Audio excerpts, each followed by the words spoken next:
ബഹുമാനപ്പെട്ട രമേശൻ സാർ, പ്രിയപ്പെട്ട അധ്യാപക വിദ്യാർത്ഥി സുഹൃത്തുക്കളെ,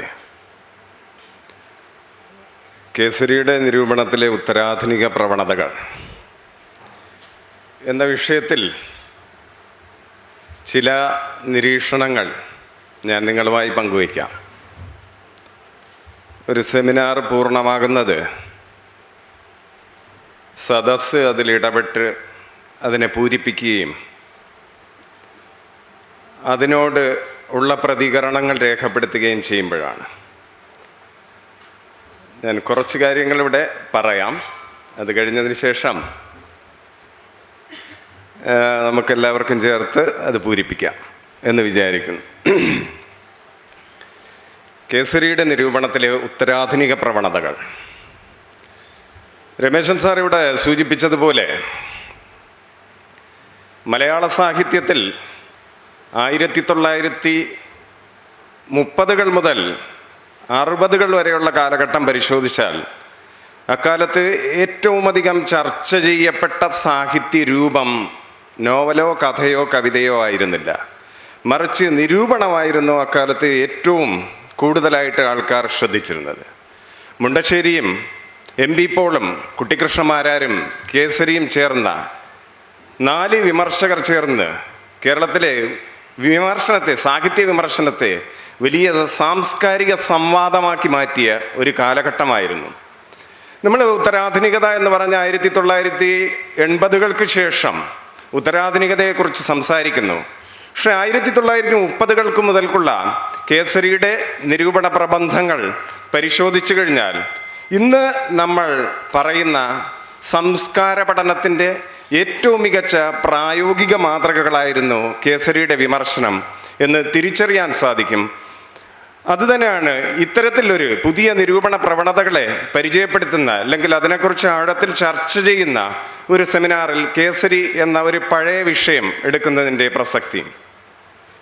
1889 കേസരി എ ബാലകൃഷ്ണപിള്ള ജനിച്ചത്. 1960 അദ്ദേഹം മരിക്കുന്നു. ഒരു ചരിത്ര പണ്ഡിതനും ചരിത്ര അധ്യാപകനും വക്കീലും അതോടൊപ്പം തന്നെ ഒരു മികച്ച പ്രഭാഷകനും ആയിരുന്നു കേസരി എ ബാലകൃഷ്ണപിള്ള. അദ്ദേഹം ഇന്നത്തെ തിരുവനന്തപുരം യൂണിവേഴ്സിറ്റി കോളേജിലും വിമൻസ് കോളേജിലും ചരിത്ര അധ്യാപകനായിരുന്നു. പത്രപ്രവർത്തകനായ അദ്ദേഹത്തിന് ഭരണകൂടത്തോടും അതുപോലെ തന്നെ മറ്റു പലതിനോടുള്ള വിയോജിപ്പ് കാരണം അദ്ദേഹം വളരെ കുറച്ച് വർഷങ്ങൾ ജോലി ചെയ്തതിന് ശേഷം 1918 അവിടെ നിന്ന് കോളേജ് അധ്യാപകൻ എന്നുള്ള സ്ഥാനം രാജിവെക്കുകയും പിന്നീട് LLB പഠിച്ച് മികച്ച ഒരു വക്കീലായി തീരുകയും ചെയ്തു. ഒരു മികച്ച നിരൂപകനെ സംബന്ധിച്ചിടത്തോളം വ്യത്യസ്തമായ വിഷയങ്ങളിലും വ്യത്യസ്തമായ ഭാഷകളിലും അഗാധമായ അറിവ് നേടേണ്ടിയിരുന്നു. അതുകൊണ്ട് തന്നെ കേസരിക്ക് Chinese, English, German, French, Italian, Malayalam, Tamil, Sanskrit ഉൾപ്പെടെ 19 ഭാഷകൾ ഒരുപോലെ കൈകാര്യം ചെയ്യുന്നതിനുള്ള ഒരു കഴിവ് കേസരിക്കുണ്ടായിരുന്നു. ഈ വിദേശ ഭാഷകളിലൊക്കെ ഉണ്ടാകുന്ന അറിവുകളെ ആ സമയത്ത് തന്നെ അത് നേരിട്ട് വായിച്ച് മനസ്സിലാക്കുന്നതിനുള്ള ഒരു കഴിവ് കേസരിക്ക് സിദ്ധിച്ചിരുന്നു. ഇന്ന് നമുക്ക് ഇൻ്റർനെറ്റിൻ്റെയും സ്മാർട്ട് ഫോണിൻ്റെയും സഹായമുള്ളതുകൊണ്ട് ലോകത്തെവിടെയുള്ള അറിവുകളും വളരെ എളുപ്പത്തിൽ നമ്മുടെ വിരൽത്തുമ്പിൽ കിട്ടുന്നു.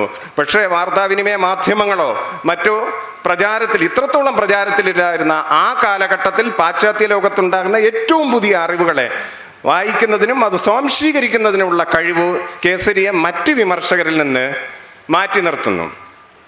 സമദർശി, കേസരി, സന്തുഷ്ടവാദി എന്നിങ്ങനെ 3 പത്രങ്ങൾ കേസരി നടത്തിയിരുന്നു. പക്ഷേ 3 പത്രങ്ങളും ഭരണകൂടത്തിൻ്റെ എതിർപ്പ് കാരണവും സാമ്പത്തിക ബുദ്ധിമുട്ട് കാരണവും നിർത്തേണ്ട അവസ്ഥയും ഉണ്ടായിട്ടുണ്ട്. കേസരി മലയാള വിമർശനത്തിന്, മലയാള സാഹിത്യത്തിന് നൽകിയ സംഭാവനകളെക്കുറിച്ച് സംസാരിക്കുമ്പോൾ നമുക്ക് ഇന്ന് നിങ്ങൾ തിരുവനന്തപുരത്ത് എത്തിക്കഴിഞ്ഞാൽ GPOക്ക് സമീപം പുളിമൂട് ജംഗ്ഷനുണ്ട്. ആ പുളിമൂട്ടിലാണ് കേസരി താമസിച്ചിരുന്നത്. അത് കേസരി സ്മാരകമായിട്ട് ഇപ്പോൾ കാണാൻ സാധിക്കും. കേസരി താമസിച്ചിരുന്ന മുറി അവിടെ പുളിമൂട്ടിലെ സന്യാസി എന്ന പേരിലാണ് കേസരി അറിയപ്പെട്ടിരുന്നത്. എല്ലാ ദിവസവും വൈകുന്നേരം 5 മണി മുതൽ 9 മണി വരെ നീണ്ടു നിൽക്കുന്ന കേസരി സദസ്സുകളാണ് വാസ്തവത്തിൽ മലയാള സാഹിത്യത്തെ നവോത്ഥാനത്തിലേക്ക് കൊണ്ടുവരുന്നത്. മലയാളത്തിലെ നവോത്ഥാന എഴുത്തുകാരിൽ മിക്ക ആൾക്കാരും കേസരി സദസ്സിലെ നിത്യ സന്ദർശകരായിരുന്നു. അത് തകഴി ആയിക്കൊള്ളട്ടെ, കേശവദേവ് ആയിക്കൊള്ളട്ടെ, ഇവരെല്ലാം കേസരി സദസ്സിലെ അംഗങ്ങളായിരുന്നു. ഇവിടെ വെച്ച് കേസരി എല്ലാ വിഷയങ്ങളെക്കുറിച്ചും ചർച്ച ചെയ്യുമായിരുന്നു. അതുകൊണ്ട് തന്നെ ഒരു എൻസൈക്ലോപീഡിയ എന്ന് പലരും കേസരിയെ വിശേഷിപ്പിക്കാറുണ്ട്. കേസരി അവിടെ ചർച്ച ചെയ്തിരുന്ന വിഷയങ്ങൾ പ്രാക് ചരിത്രം മുതൽ ഫ്യൂച്ചറോളജി വരെ ഉള്ള വിഷയങ്ങളെ, അതുപോലെ തന്നെ രാഷ്ട്രീയം മുതൽ ലൈംഗികത വരെയുള്ള വിഷയങ്ങളെ തുറന്ന് സംസാരിക്കുന്നത്, ഏതൊരു വിഷയത്തെയും തുറന്ന് സംസാരിക്കുന്നതിനും വരുന്ന ആൾക്കാർക്ക് നിർഭയമായി അഭിപ്രായം പറയുന്നതിനും ഉള്ള അവസരം കേസരി സദസ്സിലുണ്ടായിരുന്നു. ഈ കേസരി തൻ്റെ അഭിപ്രായങ്ങൾ പറയുന്നതോടൊപ്പം മറ്റുള്ളവരുടെ അഭിപ്രായങ്ങൾ കേൾക്കുകയും അങ്ങനെ വലിയ സംവാദങ്ങൾ 5 മണി മുതൽ 9-10 മണി വരെ നീണ്ടു നിൽക്കുന്ന ദീർഘമായ സംവാദങ്ങൾ നടന്നിരുന്നു. പണ്ട് പ്ലേറ്റോയുടെ അക്കാദമിയിലും അതുപോലെ തന്നെ അരിസ്റ്റോട്ടലിൻ്റെ ലൈസ്യത്തിൽ നടന്നതുപോലുള്ള, സോക്രട്ടീസിൻ്റെ കാലത്ത് നടന്നതുപോലുള്ള വളരെ വിശദമായ സംവാദങ്ങൾ. ഈ സംവാദങ്ങളാണ് വാസ്തവത്തിൽ കേരളത്തെ മലയാള സാഹിത്യത്തെ സാംസ്കാരിക നവോത്ഥാനത്തിലേക്ക് പിടിച്ചു കൊണ്ടുവന്ന ഒരു ഘടകം. കേസരിയുടെ സംഭാവനകൾ എന്തൊക്കെയാണ്? കേസരി ഒന്നാമതായിട്ട് ഒരു രാഷ്ട്രീയ സാംസ്കാരിക വിമർശകൻ ആയിരുന്നു. അദ്ദേഹത്തിൻ്റെ ഒന്നാമത്തെ പുസ്തകം നവലോകം. ആ നവലോകം വളരെ അർത്ഥവത്തായ ഒരു തലക്കെട്ടാണ് നവലോകം എന്നുള്ളത്. ഇന്നും നമ്മൾ ഇവിടെ നിന്ന് ചർച്ച ചെയ്യുമ്പോഴും നവലോകം, പുതിയ ലോകത്തെക്കുറിച്ചാണ്. അത് എപ്പോഴും വർത്തമാനകാല പ്രസക്തമായ ഒരു പേരാണ് നവലോകം എന്നുള്ളത്. ആ നവലോകം എന്നുള്ള പുസ്തകം എഴുതിയ കാലഘട്ടം പോലെ ഇന്നും ഏറെ പ്രസക്തമായിരിക്കുന്ന ഒന്നാണ്. രാഷ്ട്രീയ സാംസ്കാരിക വിമർശകനായ കേസരി ആദ്യമായിട്ട് പറയുന്നത് രാഷ്ട്രീയത്തിൽ മതം കടന്നു വന്നാൽ എന്താണ് സംഭവിക്കുന്നത്. അദ്ദേഹം ഒരു സാഹിത്യ വിമർശന ഗ്രന്ഥത്തിലാണ് രാഷ്ട്രീയത്തിൽ മതം കടന്നു വന്നാലുള്ള പ്രശ്നത്തെക്കുറിച്ച് ചർച്ച ചെയ്യുന്നത്. കേസരി അത് പറയുന്നത് 1920കളിൽ ഇന്ത്യൻ നാഷണൽ കോൺഗ്രസിൻ്റെ നേതൃസ്ഥാനത്തേക്ക് ഗാന്ധിജി കടന്നു വരുന്നു. ഗാന്ധിജി കടന്നു വരുന്നതോടുകൂടി ഇന്ത്യൻ നാഷണൽ കോൺഗ്രസ് എന്ന രാഷ്ട്രീയ പ്രസ്ഥാനത്തിലേക്ക് നമ്മുടെ ഹിന്ദു മതത്തിൻ്റെ കടന്നുവരവ് ഉണ്ടാകുമ്പോൾ അതിനെ വളരെ കാര്യമായിട്ട് കേസരി വിമർശിക്കുന്നുണ്ട്. രാഷ്ട്രീയത്തിൽ മതം കടന്നു വന്നു കഴിഞ്ഞാൽ എന്താണ് പ്രശ്നമുണ്ടാവുക? രാഷ്ട്രീയ ജീവിതത്തിലെന്ന പോലെ സാമ്പത്തിക ജീവിതത്തിലും കലാപരമായ ജീവിതത്തിലും ആധ്യാത്മികത്വത്തിൻ്റെ ആധിക്യം, യാഥാർത്ഥ്യങ്ങളെ അഭിമുഖീകരിക്കാനുള്ള വൈമുഖ്യവും ഭൂതകാലത്തിൻ്റെ മാഹാത്മ്യബോധത്താൽ ഉന്മത്തരായി വർത്തമാനകാലത്തെ അവഗണിക്കുന്ന മനസ്ഥിതിയും ആദർശഭ്രാന്തും അപ്രവൃത്തിയിൽ പ്രതിപത്തിയുടെ ഭാരതീയരിൽ ജനിപ്പിച്ചിട്ടുണ്ട്. ഇന്നത്തെ ലോകത്തിൻ്റെ സ്ഥിതിക്ക് ഈ മനോഭാവങ്ങൾ ജനതയുടെ പുരോഗതിക്ക് വിഘാതമായി തീരുന്നതാണ്. അപ്പോൾ ഇന്ത്യക്ക് സ്വാതന്ത്ര്യം നേടിത്തന്ന നമ്മുടെ രാഷ്ട്രപിതാവായ ഗാന്ധിജി ഇന്ത്യൻ നാഷണൽ കോൺഗ്രസിലേക്ക് ആധ്യാത്മികതയെ കൊണ്ടുവരുന്നു. ആ ആധ്യാത്മികത അഥവാ മതം ദീർഘകാലാടിസ്ഥാനത്തിൽ ഇന്ത്യക്ക് വലിയ പ്രശ്നം സൃഷ്ടിക്കുമെന്ന് ദീർഘദർശിയായ കേസരി ഗാന്ധിജി കടന്നു വന്ന കാലഘട്ടത്തിൽ തന്നെ പറഞ്ഞു വച്ചിരുന്നു. അതിൻ്റെ ഏറ്റവും മികച്ച ഉദാഹരണം നമ്മൾ ഇന്നിരിക്കുന്ന ഈ 2023 ഇരുന്നു കൊണ്ട് ഇന്ത്യൻ രാഷ്ട്രീയത്തെ ചർച്ച ചെയ്യുമ്പോൾ ഈ ആധ്യാത്മികത, മതം ഇന്ത്യൻ രാഷ്ട്രീയത്തിലേക്ക് കടന്നു വന്നതിൻ്റെ പ്രശ്നം എന്താണെന്ന് 1920കളിലല്ല 2020 കാലഘട്ടത്തിലാണ് രാഷ്ട്രീയത്തിൽ മതം കടന്നു വന്നതിൻ്റെ ഏറ്റവും വലിയ പ്രശ്നം നമ്മൾ അനുഭവിക്കുന്നത്. അത് കേസരിക്ക് ദീർഘദർശനം ചെയ്യാൻ സാധിച്ചു എന്നുള്ളതാണ്.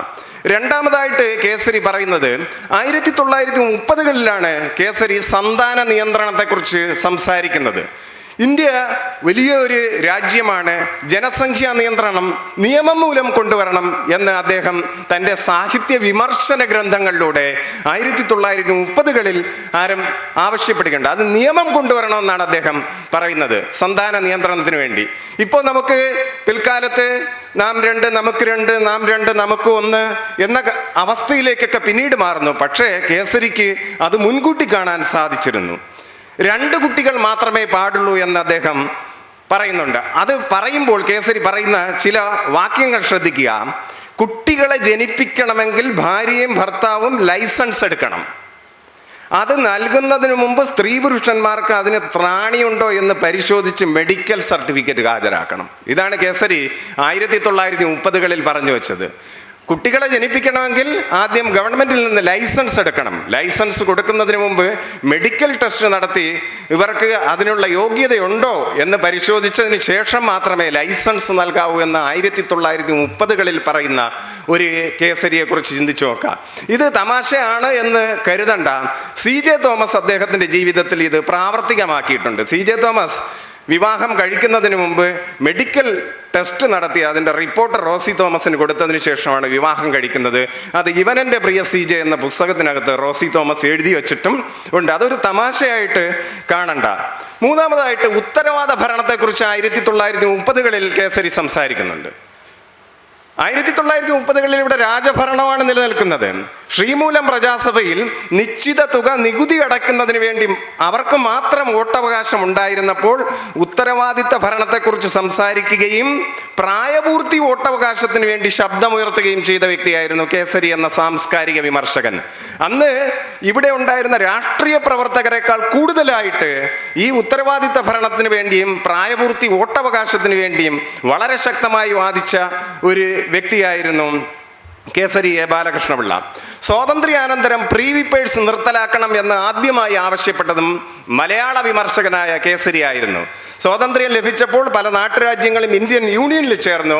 ആ ഇന്ത്യൻ യൂണിയനിൽ ചേർന്ന എല്ലാ നാട്ടുരാജ്യങ്ങൾക്കും ഗവൺമെൻറ് നിശ്ചിത തുക വാർഷിക ഗ്രാൻഡായിട്ട് നൽകുന്നതിനാണ് പ്രീവിപ്പേഴ്സ് എന്ന് പറയുന്നത്. കേസരി ഇത് നിർത്തലാക്കണം. കാരണം രാജാക്കന്മാർ ഭരണം നടത്തിയിരുന്നത് അവരുടെ കാശ് കൊണ്ടല്ല, പൊതുജനങ്ങളുടെ നികുതി പണം ഉപയോഗിച്ചാണ് അവർ ഭരണം നടത്തിയിരുന്നത്. അതുകൊണ്ട് തന്നെ രാജാക്കന്മാർക്ക് വലിയ തുക, ഭീമമായ തുക പ്രീവിപ്പേഴ്സ് എന്ന പേരിൽ കൊടുക്കുന്നതിൽ അർത്ഥമില്ല എന്ന് കേസരി അഭിപ്രായപ്പെടുകയുണ്ടായിരുന്നു. പിന്നീട് ഇന്ദിരാഗാന്ധിയാണ് പ്രീവിപ്പേഴ്സ് ഇന്ത്യയിൽ നിർത്തലാക്കുന്നതും എന്ന് ഓർക്കുക. എത്രയോ വർഷങ്ങൾക്ക് ശേഷമാണ് പ്രീവിപ്പേഴ്സ് ഇന്ത്യയിൽ നിർത്തലാക്കുന്നത്. അതുമാത്രമല്ല, കേസരി പറയുന്നു കേരളത്തിൻ്റെ സാമ്പത്തിക സ്ഥിതി മെച്ചപ്പെടണമെങ്കിൽ എന്ത് ചെയ്യണം. ഇതിനെക്കുറിച്ച് കേസരിക്ക് കൃത്യമായ മറുപടി ഉണ്ടായിരുന്നു. കേസരി ആ കാലഘട്ടത്തിൽ അഭിപ്രായപ്പെടുകയുണ്ടായി, കേരവൃക്ഷങ്ങളുടെ നാടാണ് കേരളം. അതുകൊണ്ട് തന്നെ കേരളത്തിൻ്റെ തനതുൽപ്പന്നമായ തേങ്ങയിൽ നിന്ന് കയർ പിരിച്ചുകൊണ്ട് ഈ കയർ ഫാക്ടറികൾ വ്യാപകമായി നിർമ്മിച്ചുകൊണ്ട് കയർ കയറ്റുമതി ചെയ്തുകൊണ്ട് കേരളത്തിൻ്റെ സാമ്പത്തിക അഭിവൃദ്ധി നേടണം എന്ന് പറഞ്ഞത് ഇവിടുത്തെ രാഷ്ട്രീയക്കാരല്ല, അല്ലെങ്കിൽ ഭരണകൂടമല്ല, മറിച്ച് ഒരു സാംസ്കാരിക വിമർശകനും സാഹിത്യ വിമർശകനുമായ കേസരി ആയിരുന്നു. അന്ന് കേസരി അഭിപ്രായപ്പെട്ട മറ്റൊരു സാംസ്കാരികമായിട്ടുള്ള ഒരു കാര്യം വധശിക്ഷ നിർത്തലാക്കണമെന്നാണ്. നമുക്കറിയാം, ഇന്ന് ലോകരാജ്യങ്ങളിലൊക്കെ ഏറെ ചർച്ച ചെയ്യപ്പെടുന്ന ഒരു കാര്യമാണ് വധശിക്ഷ നടപ്പിലാക്കണോ അത് നിർത്തലാക്കണമോ എന്ന് നമ്മൾ ഒരു നൂറ്റാണ്ടിന് ശേഷവും ചർച്ച ചെയ്തുകൊണ്ടിരിക്കുമ്പോൾ 1950-കൾക്ക് മുമ്പ് തന്നെ വധശിക്ഷ നിർത്തലാക്കേണ്ടതാണ് എന്ന് കാര്യകാരണ സഹിതം സമർത്ഥിക്കുന്നതിന് കേസരിക്ക് സാധിച്ചിരുന്നു. കേസരിയുടെ മറ്റൊരു രസകരമായ നിരീക്ഷണം എന്താണെന്ന് വെച്ചാൽ, എല്ലാ രാജ്യങ്ങളിലും വർഷം തോറും സൗന്ദര്യ മത്സരം സംഘടിപ്പിക്കണം എന്ന് കേസരി 1930-കളിൽ ആവശ്യപ്പെടുകയുണ്ടായി. ഇന്ത്യയിൽ ആദ്യമായിട്ട് സൗന്ദര്യ മത്സരം സംഘടിപ്പിക്കുന്നത് അമിതാഭ് ബച്ചൻ്റെ ABCL കമ്പനിയായിരുന്നു. അത് നടത്തുകയും അമിതാഭ് ബച്ചൻ സാമ്പത്തികമായി തകർന്നടിഞ്ഞു പോയ ഒരവസ്ഥയൊക്കെ നമുക്ക് അറിയാൻ സാധിക്കും. അപ്പോൾ ഈ എത്രയോ ദശാബ്ദങ്ങൾക്ക് മുമ്പ് തന്നെ സൗന്ദര്യ മത്സരം സംഘടിപ്പിക്കേണ്ടതിനും അതിൻ്റെ സാംസ്കാരിക തലങ്ങളെക്കുറിച്ചും കേസരി ഇവിടെ പറഞ്ഞു വയ്ക്കുന്നുണ്ട്. മറ്റൊരു കാര്യം കേസരി പറയുന്നത് ബഹുഭാര്യാത്വവും ഭർത്തൃത്വവും ആകാം എന്നുള്ളതാണ്. പ്രായപൂർത്തിയായവർക്ക് ലൈംഗിക സ്വാതന്ത്ര്യം നൽകണം എന്നാണ് കേസരി 1940-കളിൽ ആവശ്യപ്പെട്ടത്. നമുക്ക് ഇന്നലെ പാർലമെന്റിന്റെ ഒരു സമിതി വിവാഹേതര ലൈംഗിക ബന്ധം കുറ്റകരമാക്കണം എന്ന് നിയമം നിർമ്മിക്കണമെന്ന് പാർലമെന്റിൽ ഒരു റിപ്പോർട്ട് കൊടുത്തിട്ടുണ്ട് എന്നുള്ളവർക്ക് ഇന്നലെ കൊടുത്തിട്ടേ ഉള്ളൂ.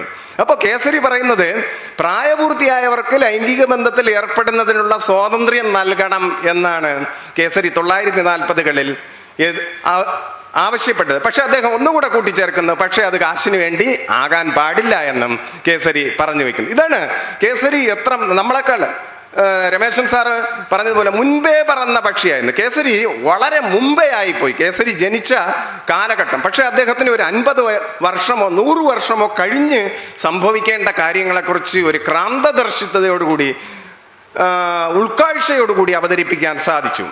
എന്താണ് ഇന്ത്യയുടെ യഥാർത്ഥ പ്രശ്നമെന്ന് കേസരി 1930-കളിൽ പറഞ്ഞു വെക്കുന്നു. ആർഷപൂജ, വൃദ്ധപൂജ, പദ്യപൂജ, ദേവഭാഷാ പൂജ ഇവയിൽ നിന്ന് മുക്തി നേടിയാലേ ഭാരതം പുരോഗമിക്കൂ. കേസരി പറയുന്ന ആർഷപൂജ, നമ്മൾ അടിക്കടി പറയുന്ന ആർഷഭാരത സംസ്കാരം, ആർഷപൂജ, വൃദ്ധപൂജ രണ്ടാമത്തേത്. മൂന്നാമത് പദ്യപൂജ. ഇത് പറയുന്നത് പദ്യം മാത്രം സാഹിത്യമായിരുന്ന കാലഘട്ടത്തിലാണ്. ഗദ്യമാണ്. ഇന്ന് നമ്മൾ പദ്യം എന്ന് പറയുമ്പോഴത്തേക്ക് നമ്മുടെ മലയാള കവിത പോലും എവിടെ നിൽക്കുന്നു? അവിടെയാണ് അദ്ദേഹം പറയുന്നത് പദ്യപൂജ, ദേവഭാഷാ പൂജ. ഇവയിൽ നിന്ന് മുക്തി നേടിയാലേ ഭാരതം പുരോഗമിക്കൂ. ഈ 2023 നിന്നുകൊണ്ട് നിങ്ങൾ ഈ വാക്യത്തിൻ്റെ പ്രസക്തി നോക്കൂ. നമ്മൾ എന്താ ചെയ്യുന്നത്? ആർഷപൂജ, വൃദ്ധപൂജ. ഒരിടത്ത് മാത്രം നമുക്ക് മാറ്റം സംഭവിച്ചു. പദ്യപൂജയിൽ നമ്മൾ ഗദ്യത്തിലേക്ക് മാറി. ദേവഭാഷാ പൂജ, ഇത് തന്നെയാണ് ഇന്ത്യയുടെ ഇന്നത്തെ അധപ്പതനത്തിനും കാരണമായി നിൽക്കുന്നത്. എന്നിട്ട് കേസരി പറയുന്നുണ്ട്, പാരമ്പര്യമാകുന്ന വിഴുപ്പ് ഭാണ്ഡത്തിനടിയിൽപ്പെട്ട് പിതുങ്ങി പിതുങ്ങി പിതുങ്ങി നമ്മുടെ സംസ്കാരം നശിച്ചു പോവുകയാണ് ചെയ്യുന്നത്. അപ്പം നമ്മൾ ഈ പാരമ്പര്യത്തിൻ്റെ വിഴുപ്പ് ഭാണ്ഡത്തിനടിയിലാണ് നമ്മൾ ഇരിക്കുന്നത്. പാരമ്പര്യമാകുന്ന ഭാണ്ഡക്കെട്ടിനെ ദൂരെ കളഞ്ഞാൽ മാത്രമേ നമുക്ക് മോചനം നേടാൻ സാധിക്കുകയുള്ളൂ എന്ന് അദ്ദേഹം പറഞ്ഞു വെക്കുന്നുണ്ട്. രാഷ്ട്രീയ ജീവിതത്തിലെന്ന പോലെ സാമ്പത്തിക ജീവിതത്തിലും കലാപരമായ ജീവിതത്തിലും ആധ്യാത്മികതത്തിൻ്റെ ആധിക്യം, യാഥാർത്ഥ്യങ്ങളെ അഭിമുഖീകരിക്കുവാനുള്ള വൈമുഖ്യം. ഒന്ന്, ആധ്യാത്മികത്വത്തിൻ്റെ ആധിക്യം, യാഥാർത്ഥ്യങ്ങളെ അഭിമുഖീകരിക്കുവാനുള്ള വൈമുഖ്യം. ഭൂതകാലത്തിൻ്റെ മാഹാത്മ്യബോധത്തിൽ ഉന്മത്തരായി വർത്തമാനകാലത്തെ അവഗണിക്കുന്ന മനസ്ഥിതി. പ്രാചീനമായ സകലതിനെയും പ്രദർശിപ്പിക്കുന്ന കാഴ്ച ബംഗ്ലാവായി ഭാരതം മാറി. അവിടെ കേസരി ഉപയോഗിച്ചിരുന്ന ഇന്ത്യ എന്ന വാക്കല്ല, ഭാരതം മാറി. നമ്മൾ വീണ്ടും പ്രാചീനമായ സകലതിനെയും പ്രദർശിപ്പിക്കുന്ന കാഴ്ച ബംഗ്ലാവാക്കി ഇന്ത്യയെ മാറ്റി ഭാരതത്തിലേക്ക് തിരിച്ചു പോകുന്നതിനുള്ള ഒരു ശ്രമം നടത്തിക്കൊണ്ടിരിക്കുമ്പോഴത്തേക്കാണ് കേസരി അത് 1 നൂറ്റാണ്ട് മുമ്പ് തന്നെ ഇതൊക്കെ ഉപേക്ഷിച്ചാൽ മാത്രമേ നമുക്ക് പുരോഗതിയിലേക്ക് എത്തിച്ചേരാൻ സാധിക്കൂ എന്ന്, സംസ്കാരത്തിൻ്റെ പ്രഭവസ്ഥാനം ഭാരതമാണ് എന്നുള്ള സങ്കല്പത്തെയും കേസരി തൻ്റെ ചരിത്ര ഗ്രന്ഥങ്ങളിലൂടെ ചോദ്യം ചെയ്യുകയാണ്. മഹത്തായ മൊസപ്പൊട്ടാമിയൻ സംസ്കാരത്തെക്കുറിച്ച് കേസരി തൻ്റെ ഗ്രന്ഥങ്ങളിലൂടെ പറഞ്ഞു വെച്ചു. ഇന്ന് നമുക്കറിയാം, ഭാരതീയ സംസ്കാരവും ഗ്രീക്ക് സംസ്കാരവും പോലെ ഏറ്റവും പ്രാചീനമായ ഒന്നാണ് മൊസപ്പൊട്ടാമിയൻ സംസ്കാരം. അമേരിക്കൻ അധിനിവേശത്തിൽ ആ സംസ്കാരം എങ്ങനെ തകർത്തെറിയപ്പെട്ടു എന്നതും നമ്മൾ ഒരു 10-40 വയസ്സായ ആൾക്കാർ അല്ലെങ്കിൽ 10-30 വയസ്സായ ആൾക്കാരെല്ലാം അതിന് സാക്ഷിയാണ്. ഭാരതീയ സംസ്കാരം മാത്രം മഹത്തരം എന്ന് പറഞ്ഞിരുന്നപ്പോൾ ബദൽ സംസ്കാരമായിട്ടുള്ള അറേബ്യൻ സംസ്കാരം, മൊസപ്പൊട്ടാമിയൻ സംസ്കാരത്തെക്കുറിച്ച് ഒരുപക്ഷെങ്കിൽ മലയാളത്തിൽ ആദ്യമായി കാര്യമായി സംസാരിക്കുകയും അതിൻ്റെ പ്രത്യേകതകൾ സൂചിപ്പിക്കുകയും ചെയ്ത വ്യക്തി കേസരിയായിരുന്നു. കേസരി പറയുന്നു, ലോകം എന്നും ഇങ്ങനെ ആയിരുന്നു എന്ന ആർഷചിന്തയുടെ സ്ഥാനത്ത് ലോകം ഒരിക്കലും ഇങ്ങനെ ആയിരിക്കുകയില്ല എന്ന വിപ്ലവകരമായ അറിവും മനുഷ്യൻ്റെ തലയിലെടുത്ത് മാറ്റാവതാണെന്നും അതിന് പ്ലാനിങ് വേണമെന്നും കേസരി അഭിപ്രായപ്പെട്ടു. പ്ലാനിങ്. കേസരി സാഹിത്യത്തിലെ പ്ലാനിങ് എന്ന് പറഞ്ഞ് ഒരു ലേഖനം എഴുതിയിട്ടുണ്ട്. കേസരി 2 തരത്തിലുള്ള പ്ലാനിങ്ങിനെ കുറിച്ച് പറയുന്നു. അദ്ദേഹം പറയുന്നത് റഷ്യയിൽ നടപ്പിലാക്കിയ പഞ്ചവത്സര പദ്ധതികൾ മനുഷ്യൻ്റെ തലയിലെഴുത്ത് മാറ്റാവുന്നതാണ് എന്ന് ശാസ്ത്രീയമായി കാണിച്ചു കൊടുത്തത് പഞ്ചവത്സര പദ്ധതികളാണ്. ഇന്ത്യയിൽ മനുഷ്യൻ്റെ തലയിലെഴുത്ത് മാറ്റാവുന്നതാണെന്ന് ശാസ്ത്രീയമായി കാണിച്ചു കൊടുത്തത് പഞ്ചവത്സര പദ്ധതികളാണ്. നമ്മൾ ആ പഞ്ചവത്സര പദ്ധതികൾ ഉപേക്ഷിക്കുകയും അവിടെ നീതി ആയോഗ് കൊണ്ടുവരികയും ചെയ്യുമ്പോൾ സാഹിത്യത്തിലും പ്ലാനിങ് വേണം. സാഹിത്യം എന്ന് പറഞ്ഞാൽ സർഗാത്മകമാണ്, അലൗകികമാണ് എന്ന സാഹിത്യത്തിൻ്റെ അലൗകികമായ പരിവേഷത്തെ മുഴുവൻ അട്ടിമറിച്ചുകൊണ്ട് സാഹിത്യം എന്നത് ബൗദ്ധികമായ വ്യാപാരമാണ് എന്ന് കേസരി തെളിയിക്കുകയുണ്ടായി. സാഹിത്യകാരനുണ്ടായിരുന്ന പവിത്രമായ സ്ഥാനത്തെ കേസരി എടുത്തു കളയുകയാണ്. മികച്ച സാഹിത്യകാരന്മാർ മികച്ച പ്ലാനർമാരാണ്. പ്ലാൻ ചെയ്താണ് എഴുതേണ്ടത്. വളരെ ശരിയാണ്. നിങ്ങൾ M.M. ബഷീർ സാറ് എഡിറ്റ് ചെയ്തിട്ടുള്ള കുമാരനാശാന്റെ നോട്ട്ബുക്കുകൾ എന്നുള്ള പുസ്തകം പരിശോധിച്ച് നോക്കിക്കഴിഞ്ഞാൽ കൃത്യമായിട്ട് കുമാരനാശാൻ പ്ലാനിങ്ങിലൂടെയാണ് എഴുതിയതെന്ന് മനസ്സിലാക്കാൻ സാധിക്കും. ചിന്താവിഷ്ടയ സീതയിലെ ആദ്യത്തെ ഒരു 160ഓളം ശ്ലോകങ്ങൾ എഴുതിയതിനു ശേഷം സീത വിമർശിക്കാൻ തുടങ്ങുന്നതിന് മുമ്പ് കുമാരനാശാൻ എടുത്ത ബ്രേക്ക് ഏകദേശം 5 വർഷമാണ്. ഈ 5 വർഷം പ്ലാൻ ചെയ്തുകൊണ്ടേയിരിക്കുകയായിരുന്നു. അതെല്ലാം കുമാരനാശാന്റെ നോട്ട്ബുക്കുകളിൽ M.M. ബഷീർ സാറ് എഴുതി വെച്ചിട്ടുണ്ട്. അപ്പോൾ സാഹിത്യത്തിലെ പ്ലാനിങ് ഇന്ന് നമുക്ക് കൃത്യമായിട്ട് അറിയാൻ സാധിക്കും. ബെന്യാമിൻ എങ്ങനെ എഴുതുന്നത്? കൃത്യമായ പ്ലാനിങ്ങിലൂടെ എഴുതുന്നു. അതുപോലെ തന്നെ പുതിയ എഴുത്തുകാരെല്ലാം കൃത്യമായ പ്ലാനിംഗ് ആണ്. അവർ ഡാറ്റാസ് കളക്ട് ചെയ്തതിന് ശേഷം അതിനെ അപഗ്രഥിച്ചുകൊണ്ട് പ്ലാനിങ്. അപ്പോൾ നമ്മുടെ സാമൂഹിക ജീവിതത്തിന് പുരോഗതി ഉണ്ടാകണമെങ്കിൽ പ്ലാനിങ് ആവശ്യമാണ്. സാഹിത്യ പുരോഗതി ഉണ്ടാകണമെങ്കിലും അതിന് പ്ലാനിങ് ആവശ്യമാണ് എന്ന് അതിൻ്റെ സാങ്കേതിക വശത്തെക്കുറിച്ച് പറയുന്നുണ്ട്. സർവകലാശാലകളെക്കുറിച്ച് കേസരിയുടെ സുപ്രസിദ്ധമായ അഭിപ്രായം നിങ്ങൾ എല്ലാവരും കേട്ടിട്ടുള്ളതാണ്. പ്രൊഫസർ ഹോഗ്ബനെ കോട്ട് ചെയ്തുകൊണ്ട് അദ്ദേഹം പറയുകയാണ്, ആസന്ന മരണങ്ങളായ ആശയങ്ങൾക്ക് കിടന്നു ചാകാനുള്ള ആശുപത്രികളാണ് സർവകലാശാലകൾ എന്നാണ് കേസരി പറയുന്നത്. ആസന്ന മരണങ്ങളായ ആശയങ്ങൾക്ക് കിടന്നു ചാകാനുള്ള ആശുപത്രികളാണ് സർവകലാശാലകൾ. ഒരുപക്ഷെങ്കിൽ കേരളത്തിലെ സർവകലാശാലകളുടെ ഗവേഷണവും മറ്റും പരിശോധിക്കുമ്പോൾ കേസരി പറഞ്ഞ ഈ കാര്യം വളരെ ശരിയാണെന്ന് നമുക്ക് ഒരു ആത്മവിമർശനത്തോടു കൂടി സമ്മതിക്കേണ്ടി വരുന്നു. എന്ത് സമകാലിക പ്രശ്നത്തെയാണ് നമ്മുടെ സർവകലാശാലകൾ അഭിസംബോധന ചെയ്യുന്നത്? അത് ശാസ്ത്രമായിക്കൊള്ളട്ടെ, ഹ്യൂമാനിറ്റീസ് ആയിക്കൊള്ളട്ടെ, എപ്പോഴും ഭരണകൂടത്തെ അനുകൂലിച്ചുകൊണ്ടും ഭരണകൂടത്തെ പുകഴ്ത്തിക്കൊണ്ടും പറയുന്നതിന് അപ്പുറത്തേക്ക് ക്രിയാത്മകമായ, സർഗാത്മകമായ, വിമർശനാത്മകമായ ഗവേഷണം നമ്മുടെ സർവകലാശാലകളിലൊക്കെ ഉണ്ടോ എന്ന കാര്യം ഒന്ന് പരിശോധിക്കേണ്ടിട്ടുണ്ട്. അതുകൊണ്ടാണ് കേസരി പറയുന്നത്, ആസന്ന മരണങ്ങളായ ആശയങ്ങൾക്ക് കിടന്നു ചാകുന്നതിനുള്ള ആസ്പത്രികളാണ് സർവകലാശാലകൾ. എന്താണ് കല എന്ന് കേസരി ചോദിക്കുകയാണ്. ജീവിതത്തെ ഏതു പ്രകാരമെങ്കിലും പരിഷ്കരിക്കാനും പുരോഗമിപ്പിക്കാനും ഉതകുന്നതായിരിക്കണം ഉത്തമ കല, അല്ലാതെ കേവലാഹ്ലാദം നൽകുന്നതല്ല. ജീവിതത്തെ പരിവർത്തിപ്പിക്കുന്നതാകണം കല, ജീവിതത്തെ പുരോഗമനത്തിലേക്ക് കൊണ്ടുവരുന്നതാകണം കല. ഇത് പറഞ്ഞ കേസരിയാണ് നമ്മുടെ രമേശൻ സാർ സൂചിപ്പിച്ചതുപോലെ നമ്മുടെ ഇടതുപക്ഷ ബുദ്ധിജീവികൾ പണ്ഡിത മൂഢൻ എന്ന് പറഞ്ഞ് കളിയാക്കിയത്. പിന്നീട് തിരുത്തിയിട്ടുണ്ടെങ്കിലും സാഹിത്യത്തിലെ വിഷന്തീനികൾ എന്ന് പറയുന്ന ഒരു ലേഖനത്തിൽ കേസരി ബാലകൃഷ്ണപിള്ള അമേരിക്കയിൽ നടക്കുന്ന ഏറ്റവും ആധുനികമായ മെഡിക്കൽ സയൻസിലെ പരീക്ഷണങ്ങളെക്കുറിച്ച് പറയുന്നുണ്ട്. മെഡിക്കൽ സയൻസിൽ ഒരു മരുന്ന് മനുഷ്യരിലേക്ക് പരീക്ഷിക്കുമ്പോൾ അവർ മരിച്ചു പോകും. പന്നിയുടെ ഹൃദയം മനുഷ്യനിലേക്ക് മാറ്റിവെച്ച് രണ്ടാമത്തെ വ്യക്തിയും മരിച്ചുപോയി എന്ന് കഴിഞ്ഞ ആഴ്ച നിങ്ങൾ പത്രത്തിൽ വായിച്ചിട്ടുണ്ടാകും. അപ്പം മെഡിക്കൽ സയൻസിൽ ഒരു മരുന്ന്, ഒരു വിഷമരുന്ന് മനുഷ്യനിൽ പരീക്ഷിച്ചതിന് ശേഷമാണ് അത് വിപണിയിൽ എത്തിച്ചേരുന്നത്. അപ്പൊ ആദ്യ പരീക്ഷണങ്ങളിലെല്ലാം മരിച്ചു പോകും. സിസേറിയൻ ഓപ്പറേഷന് വേണ്ടി ആഫ്രിക്കക്കാരായ എത്രയോ സ്ത്രീകളെ സെഡേഷൻ കൊടുക്കാതെ ഓപ്പറേഷൻ ചെയ്തതിൻ്റെ ചരിത്രം നമ്മൾ പഠിക്കുന്നുണ്ട്. അപ്പൊ ഇതുപോലെ ഈ വിഷം തിന്ന് മരിച്ചു പോകുന്ന പരീക്ഷണ വസ്തുക്കളെ പോലെ സമൂഹത്തിലുണ്ടാകുന്ന വിഷത്തെ സ്വയം കഴിച്ച് സമൂഹത്തെ പരിഷ്കരിക്കുന്ന വിഷം തീനികളാണ് സാഹിത്യകാരന്മാർ എന്നാണ് കേസരി ബാലകൃഷ്ണപിള്ള പറഞ്ഞു വയ്ക്കുന്നത്. യഥാർത്ഥ സാഹിത്യകാരന്മാർ സമൂഹത്തിൻ്റെ വിഷം സ്വയം ഭക്ഷിച്ചുകൊണ്ട് ഒരു പരീക്ഷണ വസ്തുവായി മാറി സമൂഹത്തെ പുരോഗതിയിലേക്ക് നയിക്കുന്നവർ ആയിരിക്കണം. എന്താണ് കലയുടെ ലക്ഷ്യം എന്ന് ചോദിച്ചുകൊണ്ട് കേസരി പറയുന്നുണ്ട്, കല പല സ്ഥലങ്ങളിലും പലതാണ്. ഭാരതീയ കല മനുഷ്യനും ഈശ്വരനും തമ്മിലുള്ള ബന്ധത്തെ നിർവചിക്കാൻ പരിശ്രമിക്കുന്നു. പാശ്ചാത്യ കല മനുഷ്യനും ശാസ്ത്രവും തമ്മിലുള്ള ബന്ധത്തെ സൂചിപ്പിക്കാൻ ശ്രമിക്കുന്നു. ചൈനീസ് കല മനുഷ്യനും തമ്മിലുള്ള ബന്ധത്തെ നിർവചിക്കാൻ ശ്രമിക്കുന്നു. റമി ഡി ഗുർമാങ് എന്ന് പറയുന്ന നമ്മൾ അധികം ചർച്ച ചെയ്യാത്ത ഒരു പണ്ഡിതനെ കോട്ട് ചെയ്തുകൊണ്ടാണ് കേസരി ബാലകൃഷ്ണപിള്ള. വളരെ ശരിയാണ്. ഇന്നും നമ്മുടെ കലാസൃഷ്ടികൾ എന്താ? ഈശ്വരന്റെ അസ്തിത്വത്തെ അന്വേഷിച്ചു പോകുന്നു. നമ്മുടെ ചിത്രകല നോക്കിയാൽ അറിയാൻ സാധിക്കും, മനുഷ്യനും ഈശ്വരനും തമ്മിലുള്ള ബന്ധത്തെ നിർവചിക്കാനാണ് ഭാരതീയ കല ശ്രമിക്കുന്നത്. പാശ്ചാത്യ കല നിങ്ങൾ സിനിമകൾ ഉൾപ്പെടെ നോക്കി AI കാലഘട്ടത്തിൽ ഇരുന്നു കൊണ്ട് മനുഷ്യനും സാങ്കേതിക വിദ്യയും തമ്മിലുള്ള, ശാസ്ത്രവും തമ്മിലുള്ള ബന്ധത്തെ നിർവചിക്കാനാണ് ശ്രമിക്കുന്നത്. പക്ഷേ ചൈനീസ് കല മനുഷ്യനും തമ്മിലുള്ള ബന്ധത്തെ നിർവചിക്കാൻ ശ്രമിക്കുന്നു.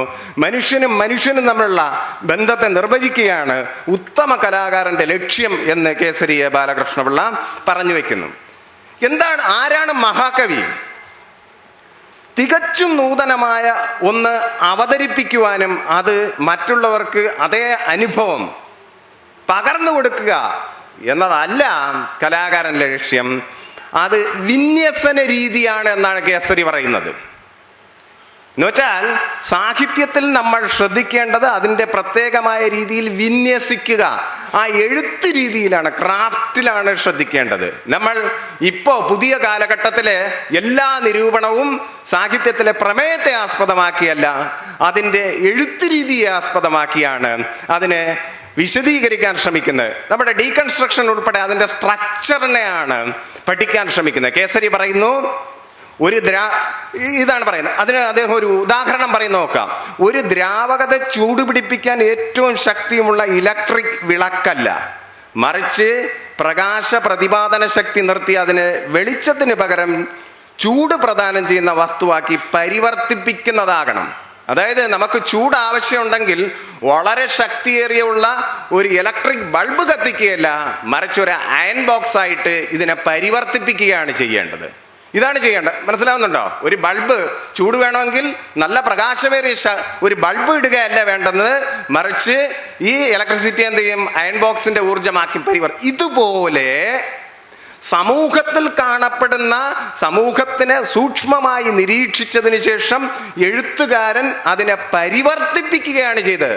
ആ സമൂഹത്തിൽ കാണുന്നതിന് അതേപടി എഴുതി വയ്ക്കലല്ല എഴുത്തുകാരൻ്റെ ലക്ഷ്യം, മറിച്ച് അതിനെ വളരെ മികച്ച ഒരു ക്രാഫ്റ്റിലൂടെ പരിവർത്തിപ്പിക്കലാണ് എഴുത്തുകാരൻ്റെ ലക്ഷ്യം എന്ന് അദ്ദേഹം പറഞ്ഞു വയ്ക്കുന്നുണ്ട്.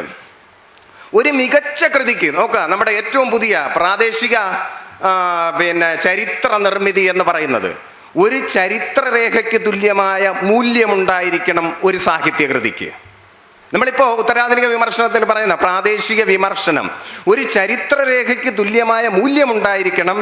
ഈ മൂല്യം സൂക്ഷ്മവും നിർണയിക്കാവുന്നതായിരിക്കണം, പ്രത്യേകവും പ്രാദേശികവുമായിരിക്കണം. പുറമേ സാമാന്യവും ശാശ്വതവുമായ ഒരു മനഃശാസ്ത്ര മൂല്യം കൂടി ഉണ്ടായിരിക്കണം എന്ന് അദ്ദേഹം പറഞ്ഞു വയ്ക്കും. അപ്പോൾ ഒരു സാഹിത്യകൃതി ഒരു ചരിത്രരേഖ കൂടിയാണ്. ഉത്തരാധുനിക വിമർശനത്തിൽ കാര്യമായിട്ട് പറഞ്ഞു വയ്ക്കുന്നുണ്ട്, സാഹിത്യം പാർശ്വവൽക്കരിക്കപ്പെട്ടവന്റെ സാംസ്കാരിക ചരിത്രമാണ് നോവൽ എന്ന്. നമ്മുടെ ഇ വി രാമകൃഷ്ണൻ സാറ് ആ വിഷയമായിരിക്കും ചെയ്യുന്നത്. അദ്ദേഹം പാർശ്വവൽക്കരിക്കപ്പെട്ടവന്റെ സാംസ്കാരിക ചരിത്രമാണ്, തമസ്കരിക്കപ്പെട്ടവരുടെ സാംസ്കാരിക ചരിത്രമാണ് നോവൽ എന്ന് പറയുന്നു. കേസരി അന്നേ പറഞ്ഞു വയ്ക്കുന്നു, ഒരു ചരിത്രരേഖയായിരിക്കണം സാഹിത്യകൃതികൾ, പ്രാദേശിക ചരിത്രരേഖയായിരിക്കും. ഇന്റർ ഡിസിപ്ലിനറി സ്റ്റഡിക്ക് അദ്ദേഹം വളരെയധികം പ്രാധാന്യം കൊടുക്കും. ഉത്തരാധുനിക വിമർശനത്തിൽ ഏറ്റവും പ്രധാനപ്പെട്ട ഒരു ഘടകമാണ് അന്തർവൈജ്ഞാനിക പഠനം. എസ് കെ പൊറ്റക്കാട്ടിൻ്റെ പൗർണമി എന്ന കഥാസമാഹാരത്തെ വിമർശനം നടത്തിക്കൊണ്ട് കേസരി പറയുന്നത്, ആദ്യം എസ് കെ പൊറ്റക്കാട്ടിൻ്റെ പൗർണമി എന്ന കഥയെക്കുറിച്ച് ചെറിയ ഒരു പാരഗ്രാഫ് സൂചിപ്പിച്ചതിന് ശേഷം അദ്ദേഹം കുഷ്ഠരോഗത്തിൻ്റെ ചരിത്രം, കുഷ്ഠരോഗികളെ എങ്ങനെയാണ് മതം കാണുന്നത്, കുഷ്ഠരോഗം ദൈവനിഷേധമാണോ എന്ന് ചർച്ച ചെയ്തതിന് ശേഷം, കുഷ്ഠരോഗത്തിന് ഇപ്പോൾ പാശ്ചാത്യ ലോകത്ത് മരുന്ന് കണ്ടുപിടിച്ചു, കുഷ്ഠരോഗികൾ സുഖപ്പെടുന്നു, പ്രോമിൻ, ഡയാസോൺ തുടങ്ങിയ ഗുളികകൾ ഉപയോഗിച്ചുകൊണ്ട് കുഷ്ഠരോഗത്തെ സുഖപ്പെടുത്താം. അതുപോലെ തന്നെ സിഫിലിസിസ്, ഗൊണേറിയ തുടങ്ങിയ രോഗങ്ങൾ അത് എങ്ങനെ പകരുന്നു, അത് പകരാതിരിക്കുന്നതിന് വേണ്ടി ലൈംഗിക ശുചിത്വം പാലിക്കേണ്ടതിൻ്റെ ആവശ്യകത എന്ത്. ഓർക്കുക, പൗർണമി എന്ന എസ് കെ പൊറ്റക്കാട്ടിൻ്റെ ചെറുകഥയെക്കുറിച്ചുള്ള നിരൂപണമാണ്. അതിലാണ് കേസരി കുഷ്ഠരോഗത്തെക്കുറിച്ചും ലൈംഗിക രോഗങ്ങളെക്കുറിച്ചുമുള്ള വളരെ വിശദമായ കാര്യങ്ങൾ ചർച്ച ചെയ്യുന്നു. അപ്ലൈഡ് സയൻസിൻ്റെ പുരോഗതിയെ തങ്ങളുടെ ഭാവന മുഖേന സാഹിത്യകാരന്മാർക്ക് സഹായിക്കാൻ സാധിക്കും. രതിസാമ്രാജ്യം എന്ന പുസ്തകത്തിൻ്റെ വിമർശനം നടത്തുന്ന സ്ഥലത്തായിരിക്കണം എനിക്ക് തോന്നുന്നു ഒരു പക്ഷേങ്കിൽ മലയാളത്തിൽ ആദ്യമായി ഫെമിനിസ്റ്റിക് വിമർശനം കടന്നു വരുന്നത്. നമ്മൾ ഫെമിനിസത്തിനെ കുറിച്ച് പറയുമ്പോഴത്തേക്ക് പാപത്തറയെക്കുറിച്ചാണ് ആധികാരികമായി സംസാരിക്കുന്നത്. ഈ രതിസാമ്രാജ്യത്തെക്കുറിച്ച് സംസാരിക്കുന്നതിനിടയിൽ കേസരി എ ബാലകൃഷ്ണപിള്ള പറയുന്നുണ്ട്, സൂസൻ ലാംഗറിന്റെ ഭാവിയിലെ സ്ത്രീ എന്ന ലേഖനത്തെ ഉദ്ധരിച്ചുകൊണ്ട് അദ്ദേഹം പറയുന്നുണ്ട്, ആർഷജ്ഞാനത്തോട് അമിതമായ വിധേയത്വം പുലർത്തുന്ന നാലാപ്പാട്ട് നാരായണ മേനോൻ പണ്ടത്തെ ആര്യന്മാർ ജീവിത നിർവഹണത്തിന് വേണ്ടുന്ന ത്രാണി ശരീരത്തിനും ബുദ്ധിക്കും ധാരാളമായുള്ള സന്താനങ്ങളെ ഉൽപ്പാദിപ്പിക്കുവാൻ പറ്റിയ ഒരു മാർഗമായിട്ടാണ് വിവാഹത്തെ കരുതി പോകുന്നത്. ഉത്തമപുത്രന്മാരെ ജനിപ്പിക്കുന്നതിന് വേണ്ടിയുള്ള ഒരു ഉപാധിയായിട്ട് വിവാഹത്തെ കണ്ടിരുന്നു. വിജയലക്ഷ്മിയുടെ പ്രസിദ്ധമായ കൗസല്യ എന്ന് പറയുന്ന കവിത വായിച്ചു നോക്കുമ്പോൾ നമുക്കറിയാൻ സാധിക്കും, എന്നെ എല്ലാവരും രാമൻ്റെ അമ്മ എന്ന് പറഞ്ഞ് പൂജിക്കുന്നു, ഞാൻ വിചാരങ്ങളുള്ള സ്ത്രീയാണ് എന്നുള്ളത് മറന്നു പോകുന്നു. സ്ത്രീയെ എപ്പോഴും പൂജിക്കേണ്ട ഒരു വസ്തുവാണ്, ഉത്തമരായ പുത്രന്മാരെ ജനിപ്പിക്കേണ്ട വസ്തുവാണ് എന്ന് കരുതി ഒരു സ്ഥലത്ത് പ്രതിഷ്ഠിച്ചിരുന്നപ്പോൾ അതല്ല എന്ന് അതേ കാഴ്ചപ്പാടാണ് നാലാപ്പാട്ട് നാരായണ മേനോൻ അവതരിപ്പിക്കുന്നത്.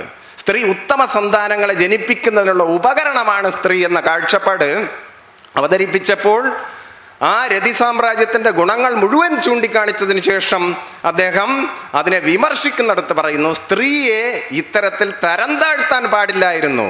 അതിന് കാരണം ആർഷഭാരതത്തിൻ്റെ സംസ്കാരത്തോടുള്ള അമിതമായ വിധേയത്വമാണ്. ആർഷജ്ഞാനം എഴുതിയ നാലാപ്പാട്ടൻ്റെ വിധേയത്വമാണ് നാലാപ്പാട്ടനെ കൊണ്ട് ഇങ്ങനെ എഴുതിച്ചത്. അതുകൊണ്ട് എന്തായിരിക്കണം സ്ത്രീ? ഭാവിയിലെ സ്ത്രീ എന്ന ലേഖനത്തെ കോട്ട് ചെയ്തുകൊണ്ട് അദ്ദേഹം പറയുന്നുണ്ട്, സ്ത്രീയുടെ ജീവിതത്തിൻ്റെ പരമമായ ഉദ്ദേശ്യം സന്താനങ്ങളെ പ്രസവിക്കുകയും വളർത്തുകയും ചെയ്യുന്നതല്ലെന്നുള്ള എൻ്റെ വിശ്വാസത്തെ ഞാൻ പ്രഖ്യാപിക്കുന്നു. ആരെ കോട്ട് ചെയ്തുകൊണ്ട്? സൂസൻ ലാങ്കറിനെ കോട്ട് ചെയ്തുകൊണ്ട് അദ്ദേഹം പറയുന്നുണ്ട്, ഓരോ കൂട്ടം ദമ്പതിമാരുടെയും പ്രാഥമിക കർത്തവ്യം ഇടവിടാതെയുള്ള സന്താനോൽപാദനമാണെന്ന് ഞാൻ വിചാരിക്കുന്നില്ല. ഒരുപക്ഷെ ഇവിടം തൊട്ടായിരിക്കണം മലയാള സാഹിത്യത്തിൽ ഫെമിനിസ്റ്റിക് വിമർശനം ആരംഭിക്കുന്നത്. അതേ ലേഖനത്തിൽ തന്നെ കേസരി എ ബാലകൃഷ്ണപിള്ള സ്വവർഗരതിയെക്കുറിച്ച്, നമ്മളിന്ന് LGBT എന്ന് പറയുന്ന അവരെയും പരിഗണിക്കേണ്ടതാണ് എന്ന് പറയുന്നു.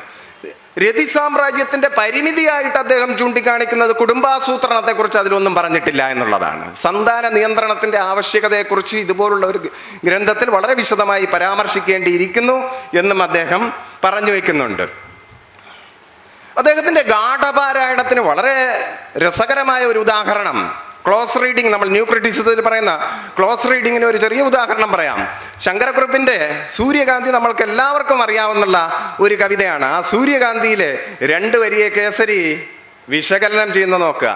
ആര്യമാവിനെ സ്നേഹിക്കുന്ന ധിക്കാരത്തിന് സൂര്യകാന്തി എന്നെ പുച്ഛിപ്പതാണ് ഈ ലോകം.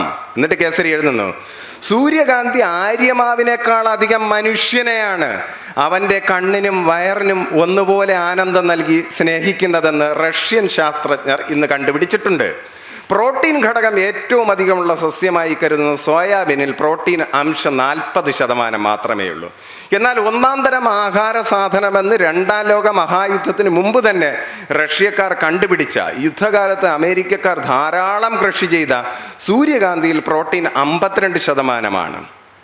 ഇതറിഞ്ഞിരുന്നെങ്കിൽ വാസനാസമ്പന്നനായ കവിക്ക് പ്രമേഹം ബാധിച്ച് പഞ്ചസാര നിറഞ്ഞിരിക്കുന്ന നമ്മുടെ ഇന്നത്തെ സംസ്കാരത്തിൽ ഇൻസുലിൻ കുത്തിവെച്ച് അതിന് ആരോഗ്യം നൽകുവാനുള്ള ഉദ്യമത്തിൽ കുറുപ്പിനും അന്നേ പങ്ക് കൊള്ളാമായിരുന്നു.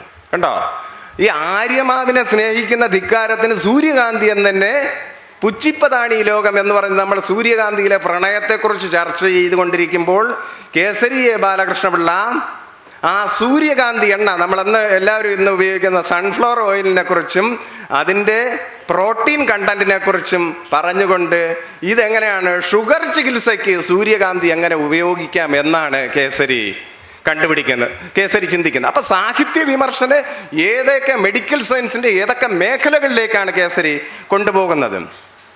ചണ്ടാലഭിക്ഷയെക്കുറിച്ചുള്ള പുസ്തകത്തിനകത്ത് ചണ്ടാലഭിക്ഷയെക്കുറിച്ചുള്ള നിരൂപണത്തിനകത്ത് അദ്ദേഹത്തിൻ്റെ ശ്രദ്ധേയമായ നിരീക്ഷണം ചണ്ടാലഭിക്ഷകിയിലെ പ്രസേനജിത്തിൻ്റെ പ്രഭാഷണം ക്ഷേത്രപ്രവേശന വിളംബരത്തിന് നിമിത്തമായി തീർന്നു എന്ന നിരീക്ഷണമാണ് കേസരി മുന്നോട്ട് വയ്ക്കുന്നത്. പ്രസേനജിത്തിൻ്റെ പ്രസംഗം നമ്മുടെ ക്ഷേത്രപ്രവേശന വിളംബരത്തിന് എങ്ങനെ കാരണമായി തീർന്നു എന്ന് അദ്ദേഹം അന്വേഷിക്കുന്നു. ചങ്ങമ്പുഴയുടെ തത്വശാസ്ത്രം എന്നുള്ള പുസ്തകത്തിനകത്ത് അദ്ദേഹം എന്താണ് ചങ്ങമ്പുഴയുടെ തത്വശാസ്ത്രം? ഓരോരുത്തരും അവൻ്റെ കഴിവിനനുസരിച്ച് വികസിക്കുന്നതിന് ഇന്നത്തെ സമുദായം അനുവദിക്കുന്നില്ല എന്നതാണ് ആ തത്വശാസ്ത്രം. നമുക്കറിയാൻ സാധിക്കും, ഇന്ന് ഏറെ പ്രസക്തമായ ഒരു വിഷയമാണ്. നമ്മൾ പഠിച്ച അറിവിനനുസൃതമായ ഒരു ജോലി നമുക്ക് കിട്ടുന്നുണ്ടോ? നമ്മൾ ആഗ്രഹിക്കുന്ന രീതിയിൽ നമുക്ക് സമൂഹത്തിൽ ജീവിക്കാൻ പറ്റുന്നുണ്ടോ? ഓരോരുത്തർക്കും അവൻ്റെ കഴിവിനനുസരിച്ച് വികസിക്കുവാൻ ഇന്നത്തെ സമുദായം അനുവദിക്കുന്നില്ല എന്നതാണ് ചങ്ങമ്പുഴയുടെ തത്വശാസ്ത്രം എന്നാണ് കേസരി പറഞ്ഞു വയ്ക്കുന്നത്. അതുമാത്രമല്ല, ചങ്ങമ്പുഴയുടെ മരണം ആത്മഹത്യയായിരുന്നു എന്നാണ് കേസരി എ ബാലകൃഷ്ണപിള്ള പറഞ്ഞ് വെക്കുന്നത്. പിന്നെ ചങ്ങമ്പുഴയെക്കുറിച്ച് പറയുമ്പോഴത്തേക്ക് ചങ്ങമ്പുഴയിലെ പെണ്ണത്തത്തെക്കുറിച്ചും മറ്റുമൊക്കെ പറയുന്നു. എന്നിട്ട് അദ്ദേഹത്തിൻ്റെ മറ്റൊരു സാംസ്കാരിക നിരീക്ഷണം നോക്കാം. ആദ്യകാലം മുതൽ ഇന്ന് വരെ കേരളീയ ജനതയുടെ സ്വഭാവത്തിൽ 5 ഘടകങ്ങൾ വിട്ടുമാറാതെ നിൽപ്പുണ്ട്. നടനത്തിലും നൃത്തത്തിലുമുള്ള ഭ്രമം, സംഗീതഭ്രമം, ഹാസ്യഭ്രമം, നേരിയ വിഷാദാത്മകത്വം, ക്ഷണികമായ വികാര പാരമ്പര്യം. കുഞ്ചൻ നമ്പ്യാർ തൻ്റെ കൃതികൾ മുഖേന നടന നൃത്തഭ്രമം, സംഗീതഭ്രമം, ഹാസ്യഭ്രമം എന്നിവയെ ഒന്നിച്ച് തൃപ്തിപ്പെടുത്തി. ചങ്ങമ്പുഴയാകട്ടെ നേരിയ വിഷാദാത്മകത്വം, സംഗീതഭ്രമം, ക്ഷണികമായ വികാര പാരമ്പര്യം എന്നിവയെയും സംതൃപ്തിപ്പെടുത്തി. ആയതിനാൽ തങ്ങളുടെ ഭാഷ നിലനിൽക്കുന്നിടത്തോളം കാലം കേരളീയർ ഏറ്റവും ഓമനിക്കാനിടയുള്ള 2 മഹാകവികൾ ചങ്ങമ്പുഴയും കുഞ്ചൻ നമ്പ്യാരും ആയിരിക്കും.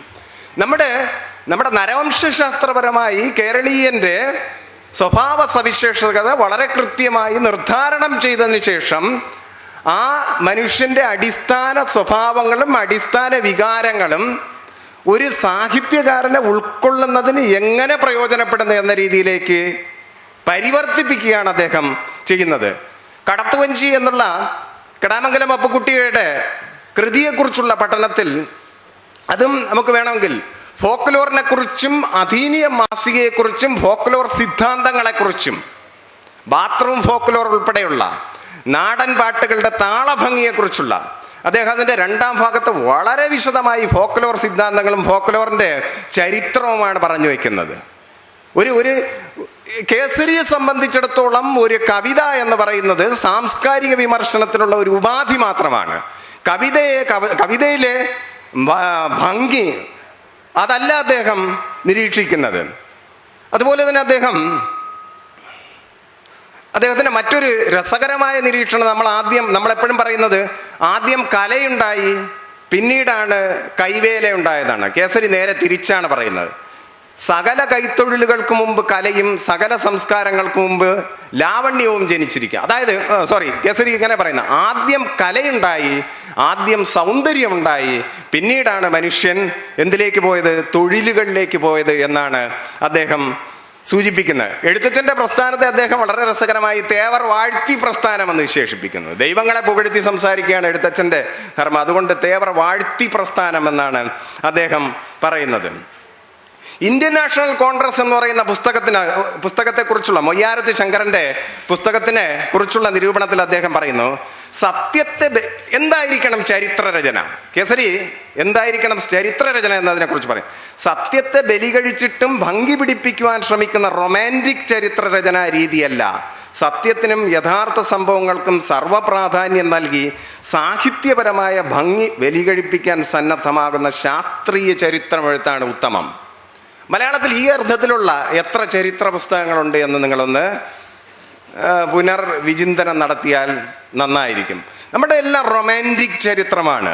നമ്മളെപ്പോഴും സത്യത്തെ ബലിവഴിച്ചിട്ടും ഭംഗിയാക്കാൻ ശ്രമിക്കുന്നു. നമ്മൾ പാഠപുസ്തകങ്ങളിലൂടെ ചരിത്രത്തെ ഒഴിവാക്കുമ്പോൾ നമ്മൾ ഓരോന്നും ശ്രദ്ധിക്കുക എന്താണ് ചെയ്തുകൊണ്ടിരിക്കുന്നത്.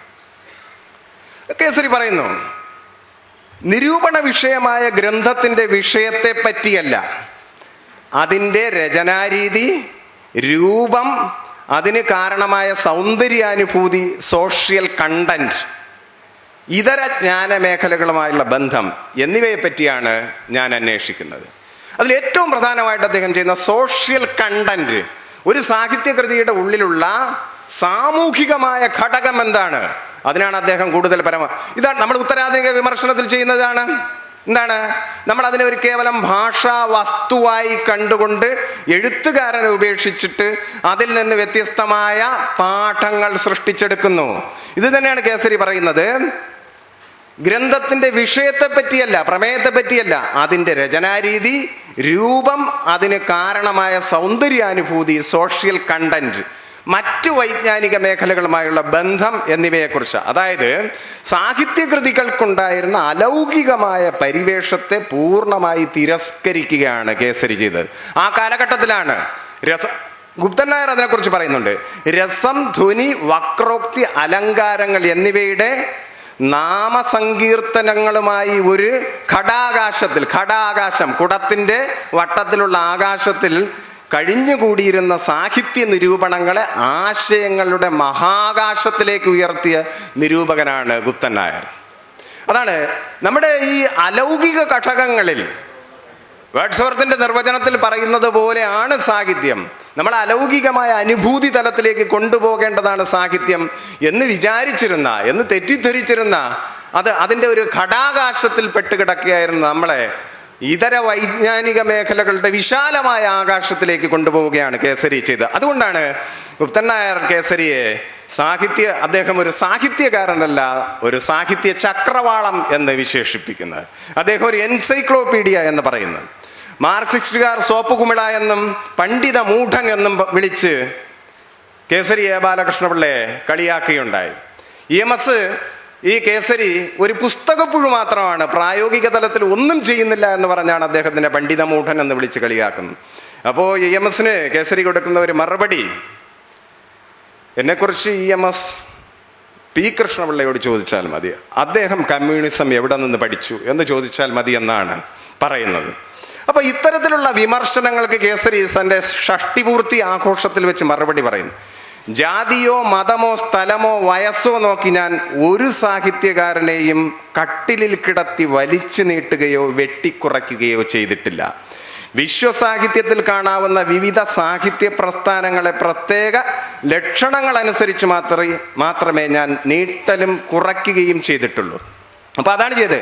ജാതി മതം അങ്ങനെ ഒരു കാര്യമോ അടിസ്ഥാനമാക്കിയില്ല. പൂർണ്ണമായും എഴുത്തുകാരനെ ഞാൻ പരിഗണിച്ചിട്ടേ ഇല്ല. എൻ്റെ മുമ്പിൽ കിട്ടുന്ന സാഹിത്യ കൃതി മാത്രമായിരുന്നു എൻ്റെ നിരൂപണ വിഷയം. ഇത് തന്നെയാണ് ഉത്തരാധുനിക വിമർശനം. പാഠം മാത്രമേ നമുക്ക് മുന്നിലുള്ളൂ, എഴുത്തുകാരൻ ഒരു പ്രസക്തമായ വിഷയമേ അല്ല. എന്നിട്ട് കേസരി തനിക്കെതിരെ ഉണ്ടായ വിമർശനങ്ങൾക്ക് അവിടെ മറുപടി പറയുകയും ചെയ്യുന്നു. എൻ്റെ ഉണക്ക ശാസ്ത്രിത്വത്തിൻ്റെ ഉണങ്ങിയ തൊലിക്കു പുറവിൽ കുറേയധികം പച്ച സാധനം വാസ്തവത്തിലുണ്ട്.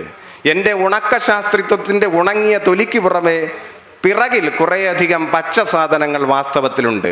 ആറ്റം ബോംബിൻ്റെയും നാദതുല്യം വേഗത്തിൽ പായുന്ന എയറോപ്ലെയിനുകളുടെയും മറ്റും കണ്ടുപിടുത്തങ്ങളോടുകൂടി ദേശീയത്വം എന്ന പഴയ ആശയം ക്ഷയിച്ചു തുടങ്ങുകയും ഏകലോകം ഏകഖണ്ഡ വ്യാപ്തിയുള്ള രാഷ്ട്രങ്ങൾ എന്ന ആശയം ഉദിക്കുകയും ചെയ്തിരിക്കുന്നു. ഈ പുതിയ ആശയങ്ങളെ നടപ്പിൽ വരുത്തുവാൻ പ്രാരംഭമായി വേണ്ട മനസ്ഥിതി മനുഷ്യരിൽ സ്ഥാപിക്കാൻ എൻ്റെ ഗവേഷണത്തിൻ്റെ ഫലങ്ങൾ സഹായിച്ചേക്കും. അപ്പം നോക്കുക, കേസരി 1960 മരിച്ചുപോയി. 1980-കൾക്ക് ശേഷമാണ് മൻമോഹൻ സിംഗിൻ്റെ ഭരണത്തോടുകൂടി നമ്മൾ ഗ്ലോബലൈസേഷനിലേക്ക് പോകുന്നു. ഇന്ന് ലോകം മുഴുവൻ നമ്മുടെ കൈവിരൽ തുമ്പിൽ കാണുന്ന ഒരു അവസ്ഥയാണ് ഏകലോകം എന്നുള്ള സങ്കല്പം. രാഷ്ട്രത്തിൻ്റെ അതിർത്തികളെല്ലാം ഇല്ലാതായിത്തീരുന്നത്. നമ്മുടെ ഇവിടെ നിന്ന് ദിവസവും ഒരു എയറോപ്ലെയിനിൽ കയറി ജർമ്മനിയിലോ കാനഡയിലോ പോയി പഠിച്ചിട്ട് അടുത്ത ആഴ്ച തിരിച്ചു വരുന്ന അവസ്ഥയിലേക്ക് ലോകം മുഴുവൻ ചുരുങ്ങിപ്പോയിരിക്കുന്ന അവസ്ഥയിൽ കേസരി പറയുന്നു, ഇത്തരത്തിലുള്ള പുതിയ വിജ്ഞാനത്തിൻ്റെ മേഖലയിലേക്ക് ഒരു മനസ്ഥിതി രൂപപ്പെടുത്താൻ എൻ്റെ നിരൂപണങ്ങൾക്ക് സാധിച്ചിട്ടുണ്ട് എന്ന് ഞാൻ വിശ്വസിക്കുന്നു എന്ന് അദ്ദേഹം 60ാമത്തെ പിറന്നാളിന് പറയുകയുണ്ടായി. ഇനി കേസരിയുടെ കേരള കലകളും ഫ്യൂച്ചറിസവും കലാ പാശ്ചാത്യവും പൗരസ്ത്യവും ഇതൊക്കെ ഒന്നാം തരം. അതൊരു ഉദാഹരണമാണ്. കലാ പാശ്ചാത്യവും പൗരസ്ത്യവും എന്നുള്ള ലേഖനം മാത്രം വായിച്ചു നോക്കിയാൽ മതി, നിങ്ങൾക്ക് വളരെ കൃത്യമായിട്ട് കേസരി എങ്ങനെ ഒരു സാംസ്കാരിക വിമർശകനാകുന്നു എന്ന് മനസ്സിലാക്കാം. അതിനെക്കുറിച്ച് ഞാൻ പരാമർശിക്കുന്നില്ല. ഇനി ഇത് സംബന്ധിച്ച് എന്തെങ്കിലും സംശയങ്ങളുണ്ടെങ്കിൽ അല്ലെങ്കിൽ കൂട്ടിച്ചേർക്കലുകൾ ഉണ്ടെങ്കിൽ അത് നമ്മുടെ ചർച്ചയുടെ ഭാഗത്ത് ചെയ്യാം എന്ന് പറഞ്ഞുകൊണ്ട് നിർത്തുന്നു. നമസ്കാരം.